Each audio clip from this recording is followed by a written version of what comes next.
Social ಮೀಡಿಯಾದಲ್ಲಿ ಶುರುವಾದಂತಹ ಪ್ರೀತಿ ಕೊಲೆಯಲ್ಲಿ ಅಂತ್ಯವಾಗಿರುವಂತಹ ಘಟನೆ ಮಂಡ್ಯದಲ್ಲಿ ನಡೆದಿದೆ.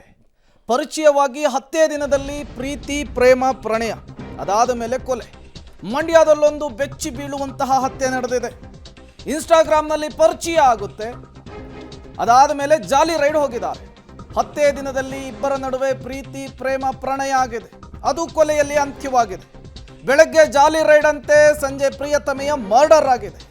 ವಿವಾಹಿತ ಪ್ರಿಯತಮೆಯನ್ನು ಕೊಂದು ಶವವನ್ನು ಬಚ್ಚಿಟ್ಟಂತಹ ಪಾಪಿ ಲಾಕ್ ಆಗಿದ್ದಾನೆ. ಕ್ಯಾರಪೇಟೆ ತಾಲೂಕಿನ ಕರೋಟಿ ಗ್ರಾಮದಲ್ಲಿ ನಡೆದಂತಹ ಘಟನೆ ಇದು. ಈ ಘಟನೆ ಇಡೀ ಮಂಡ್ಯವನ್ನೇ ಬೆಚ್ಚಿ ಬೀಳುವಂತೆ ಮಾಡಿದೆ. ಒಂದು ಕಡೆ ಪುನೀತ್, ಈತನೇ ಆರೋಪಿ, ಮತ್ತೊಂದು ಕಡೆ ಪ್ರಿಯತಮೆ ಪ್ರೀತಿ ಮೃತಪಟ್ಟಿದ್ದಾರೆ. ಅವರ ಫೋಟೋವನ್ನು ಕೂಡ ನೀವು ಗಮನಿಸ್ತಾ ಇದ್ದೀರಿ. ಸೋಷಿಯಲ್ ಮೀಡಿಯಾ ಮೂಲಕ ಪರಿಚಯ ಆಗಿದೆ, ಪರಿಚಯ ಸ್ನೇಹಕ್ಕೆ ತಿರುಗಿದೆ, ಸ್ನೇಹ ಪ್ರೀತಿಯಾಗಿದೆ. ಅದಾದ ಮೇಲೆ ಇವರಿಬ್ಬರ ಸಂಬಂಧ ಕೊಲೆಯಲ್ಲಿ ಅಂತ್ಯ ಆಗಿರುವಂಥದ್ದು. ಯಾರಿಗೂ ಗೊತ್ತಿರದ ರೀತಿಯಲ್ಲಿ ಪ್ರಿಯತಮೆಯ ಮೃತದೇಹವನ್ನು ಪ್ರಿಯಕರ ಹೇಗೆ ಮುಚ್ಚಿಟ್ಟಿದ್ದ ಅನ್ನುವಂತಹ ದೃಶ್ಯವನ್ನು ಕೂಡ ನೀವು ಸ್ಕ್ರೀನ್ ಮೇಲೆ ಗಮನಿಸ್ತಾ ಇದ್ದೀರಿ. ರೈಟ್. ಇನ್ನು ಇನ್ಸ್ಟಾಗ್ರಾಮ್ನಲ್ಲಿ ಪರಿಚಯವಾಗಿದ್ದ ವಿವಾಹಿತೆ ಪ್ರೀತಿ, ಅಂದರೆ ಆಕೆ ವಿವಾಹಿತೆ, ಇನ್ಸ್ಟಾಗ್ರಾಮ್ನಲ್ಲಿ ಇನ್ನೊಬ್ಬ ಹುಡುಗನ ಪರಿಚಯ ಮಾಡಿಕೊಂಡು ಅದು ಪ್ರೀತಿ, ಪುನೀತ್ ಜೊತೆಗಿನ ಪರಿಚಯ, ಬಳಿಕ ಅದು ಪ್ರೀತಿ ಆಗುತ್ತೆ. ಬೆಳಿಗ್ಗೆ ಮೈಸೂರು ಮಂಡ್ಯದಲ್ಲೆಲ್ಲ ಜಾಲಿ ರೈಡ್ ಹೋಗಿದ್ದಾರೆ ಕಾರಲ್ಲಿ. ಕಳೆದ ಭಾನುವಾರ ಒಟ್ಟಿಗೆ ಮೈಸೂರಿಗೆ ತೆರಳುತ್ತಾರೆ. KR ಪೇಟೆಯ ಕತ್ತರಘಟ್ಟ ಅರಣ್ಯ ಪ್ರದೇಶದಲ್ಲಿ ಅಲ್ಲಿ ಹೋಗೋ ಅಷ್ಟೊತ್ತಿಗೇನೋ ಇಬ್ಬರ ನಡುವೆ ಜಗಳ ಶುರುವಾಗುತ್ತಂತೆ.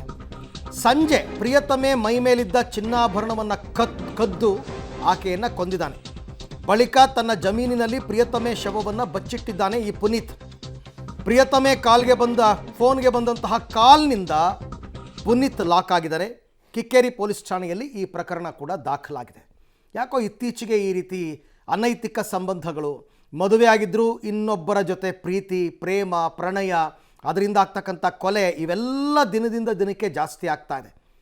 ಸಮಾಜ ಎತ್ತ ಹೋಗ್ತಾ ಇದೆ, ನಮ್ಮ ನಾಗರಿಕ ಪ್ರಜ್ಞಾವಂತ ಸಮಾಜ ಅಂತಕ್ಕಂಥ ಪ್ರಶ್ನೆ ಮೂಡ್ತಾ ಇದೆ. ಹೋಗಲಿ, ಅದಾದರೂ ಹಾಗಾದರೂ ಕೂಡ ಅವ್ರು ಸುಖವಾಗಿರ್ತಾರಂದರೆ ಅದೂ ಇಲ್ಲ. ತಮ್ಮ ಸಂಸಾರವನ್ನೂ ಹಾಳು ಮಾಡ್ಕೊಂಡಿರ್ತಾರೆ, ಬೇರೆಯವರ ಸಂಸಾರನೂ ಹಾಳು ಮಾಡಿರ್ತಾರೆ, ಜೊತೆಗೆ ಅವರೂ ಕೂಡ ಜೈಲಿಗೆ ಹೋಗ್ತಾರೆ.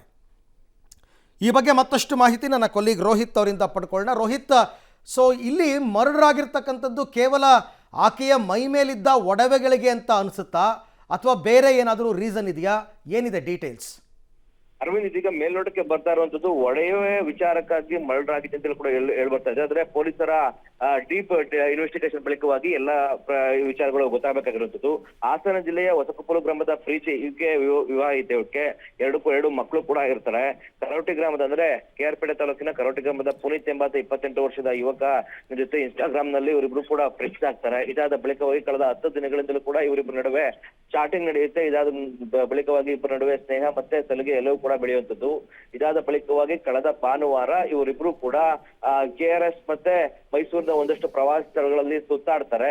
ನಂತರವಾಗಿ ಇವರು ಬಂದಂತ ಸಂದರ್ಭದಲ್ಲಿ ಇಬ್ಬರ ನಡುವೆ ಒಂದಷ್ಟು ಜಗಳ ಆಗಿದೆ. ಯಾವ ಕಾರಣಕ್ಕೆ ಜಗಳ ಆಗಿದೆ ಅಂತ ಕೂಡ ಇದುವರೆಗೂ ಕೂಡ ತಿಳಿದು ಬಂದಿಲ್ಲ. ಆಕೆಗೆ ಬಲವಾಗಿ ಹೊಡೆದು ಆಕೆಯನ್ನ ಕೊಂದು ಬಳಿಕವಾಗಿ ಆಕೆಯ ಮೈ ಮೇಲಿದ್ದಂತಹ ಚಿನ್ನಾಭರಣಗಳೆಲ್ಲವನ್ನೂ ಕೂಡ ಕದ್ದು ಈತ ತಲೆಮರೆಸ್ಕೊಂಡಿರ್ತಾನೆ. ಇದಾದ ನಂತರವಾಗಿ ಏನು ಪ್ರೀತಿಯನ್ನು ಕೊಲೆಯಾಗಿರ್ತಾಳೆ. ಆಕೆಯ ಗಂಡ ಕೂಡ ಹಾಸನ ಪೊಲೀಸ್ ಠಾಣೆಯಲ್ಲಿ ಒಂದು ಮಿಸ್ಸಿಂಗ್ ಕಂಪ್ಲೇಂಟ್ ಅನ್ನ ಕೊಡ್ತಾನೆ. ಇದಾದ ಬಳಿಕವಾಗಿ ಆಕೆಯ ಫೋನ್ ಅನ್ನ ಟ್ರೇಸ್ ಮಾಡುವಂತ ಸಂದರ್ಭದಲ್ಲಿ ಈತನೇ ಕೊಲೆಗಾರ ಅಂತೇಳಿ ಕೂಡ ಪತ್ತೆ ಆಗುತ್ತೆ. ಜೊತೆಗೆ ಅಪರಿಚಿತ ಶವವು ಕೂಡ ಕಿಕ್ಕೇರಿ ಪೊಲೀಸ್ ಸ್ಟೇಷನ್ ವ್ಯಾಪ್ತಿಯಲ್ಲಿ ಸಿಕ್ಕಿರುತ್ತೆ. ಇದನ್ನು ತನಿಖೆ ಮಾಡುವಂತ ಸಂದರ್ಭದಲ್ಲಿ ಪೊಲೀಸ್ ಕೊಲೆಗಾರ ಅಂತೇಳಿ ಕೂಡ ಪತ್ತೆ ಆಗುವಂತದ್ದು. ಎಲ್ಲೊಂದ್ ಕಡೆ ಈ ಒಂದು ಸಾಮಾಜಿಕ ಜಾಲತಾಣಗಳು ಎಷ್ಟರ ಮಟ್ಟಿಗೆ ಒಂದು ರೀತಿಯಾಗಿ ಜನರ ಮೇಲೆ ಇನ್ಫ್ಲೂಯೆನ್ಸ್ ಆಗಿದೆ. ಅದೇ ನಿಟ್ಟಿನಲ್ಲಿ ಕೂಡ ಜನರು ಕೂಡ ತಪ್ಪು ಅದಕ್ಕೆ ಇತ್ತೀಚಿನ ದಿನಗಳಲ್ಲಿ ಹೋಗ್ತಾ ಇರುವಂತದ್ದು. ವಿವಾಹಿತರು ಕೂಡ ಈ ರೀತಿಯಾದಂತಹ ಘಟನೆಗಳಿಗೆ ಮಾರು ಹೋಗಿ ಮತ್ತೆ ತಮ್ಮ ಪ್ರಾಣವನ್ನು ಕೂಡ ಕಳೆದುಕೊಳ್ಳುವಂತಹ ಸಂಖ್ಯೆಗಳು ಕೂಡ ಹೆಚ್ಚಾಗ್ತಾ ಇದೆ. ರೈಟ್ ರೋಹಿತ್, ಥ್ಯಾಂಕ್ ಯು ತಮ್ಮ ಎಲ್ಲ ಮಾಹಿತಿಗಾಗಿ. ಒಟ್ಟಾರೆ ಅಗೈನ್ ಇದು ಅದೇ ರೀತಿಯಾದಂಥದ್ದು. ಇದೆಲ್ಲದಕ್ಕೆ ಒಂದು ಸರ್ತಿ ಮೂಲವನ್ನು ಹುಡುಕ್ತಾ ಹೋದರೆ ಈ ಸೋಷಿಯಲ್ ಮೀಡಿಯಾಗಳೇ ಕಾರಣನ ಅಂತ. ಸೋಷಿಯಲ್ ಮೀಡಿಯಾದಿಂದ ನೀವು ಹೆಂಗೆ ಪಡ್ಕೋತೀರಾ, ಪಾಸಿಟಿವ್ ಕೂಡ ಇದೆ, ನೆಗೆಟಿವ್ ಕೂಡ ಇದೆ. ನಿಮ್ಗೆ ಒಳ್ಳೇದು ಬೇಕಾ ಕೆಟ್ಟದ್ದು ಬೇಕಾ ಅಂತ ಆಯ್ಕೆ ಮಾಡ್ಕೊಳ್ತಕ್ಕಂಥದ್ದು ನಿಮಗೆ ಬಿಟ್ಟಿದ್ದು. ಸಾಕಷ್ಟು ಜನ ಈ ರೀತಿ ಪ್ರಾಣವನ್ನು ಕಳ್ಕೊಳ್ತಾ ಇರೋದು ಸೋಷಿಯಲ್ ಮೀಡಿಯಾ ಇನ್ಫ್ಲೂಯೆನ್ಸ್ನಿಂದ ಅಂತಕ್ಕಂಥದ್ದು ತುಂಬ ಆಘಾತಕಾರಿ ಅಂಶ.